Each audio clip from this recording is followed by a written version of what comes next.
It's just after 6 in the morning. I kind of lost my voice, and I have a flight in an hour and 15 minutes. I'm late. I hope I don't miss this flight, so I better get running.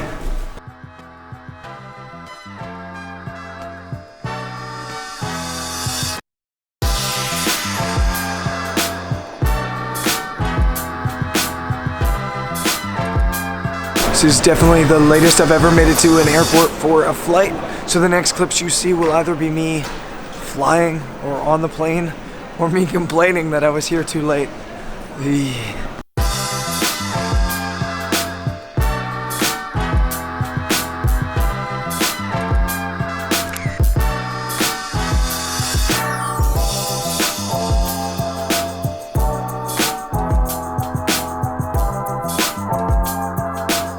I'm back in Madrid. Wish I could say I was going to bed, but I've got to go pick up my luggage, which I left in storage, and head to my new hotel.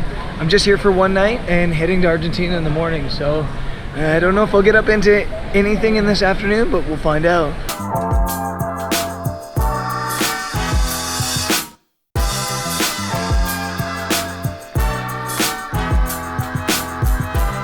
I got my suitcase back, which means Fido's back in my possessions down there, and it's like a 10-minute walk to my new hotel. I'm dying here, guys. So tired, I'm dying.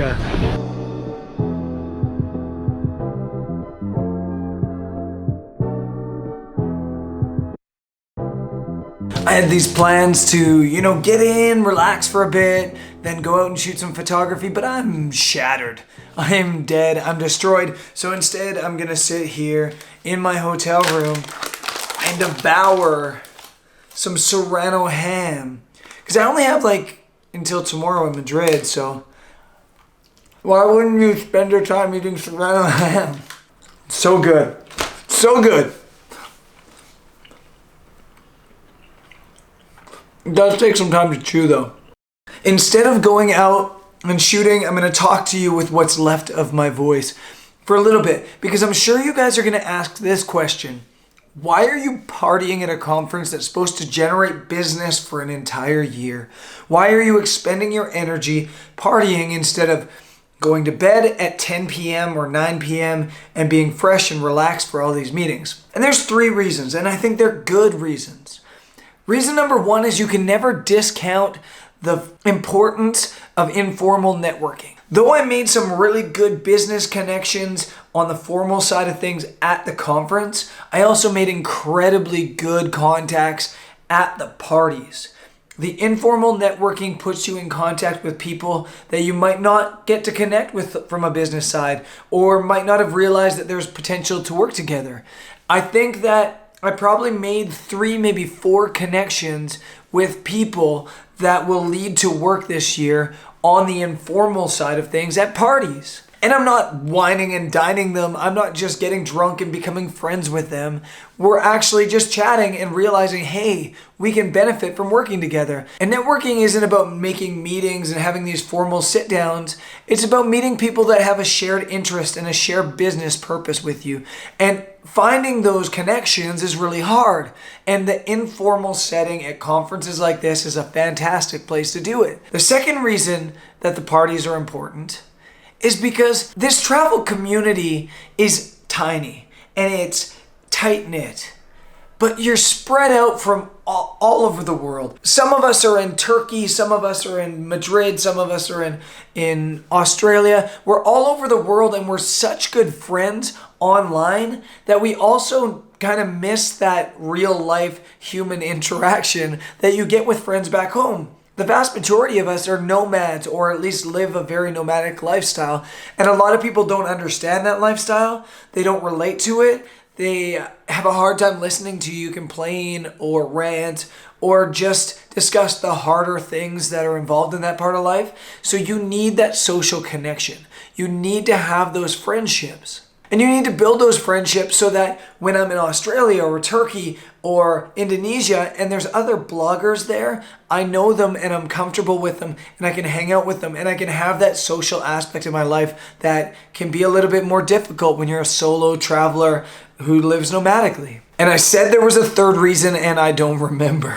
what it was. I actually don't even think there was a third reason. It's probably just those two. But those two reasons are extremely important. I think when I was starting in this industry, I was kind of avoiding the friendship side of things for the reason that I felt like a lot of people were getting work because they were giving it to their friends. I felt like a lot of people in the industry were just handing work not to people that were credible or talented, but people that were friends with them. But over time, I've kind of realized that it's not about being friends with people or handing work to your friends.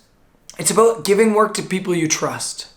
Because at the end of the day, if I work with a client and the client wants me to refer other people, I need to be able to refer people that I trust. Not just people that are talented, but people that I know, that I've met, that have seen their work, that I know aren't going to do a terrible job and give me a bad name. And I think that I was missing that early in my career, and I think that's why I struggled so much early in my career, is because I avoided the networking.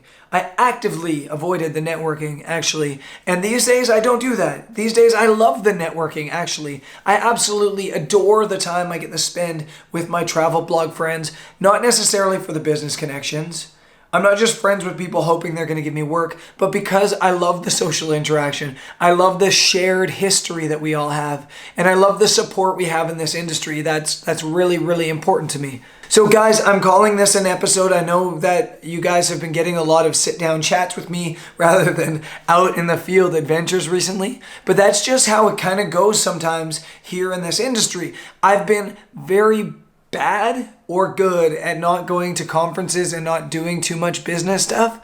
And I feel like ITB is such a big event that I can do it and only do that one major conference a year and then spend the rest having fun and doing adventures. So I'm basically now done these really boring business days for the whole rest of the year, I think, and we can move on and start having fun and start enjoying travel and travel photography once again. Tomorrow I have a full day here in Madrid and then a flight that leaves at midnight. So tomorrow I'm definitely going to go out and shoot some photography with you guys. So I hope you check out that show, and I'll see you later. Peace.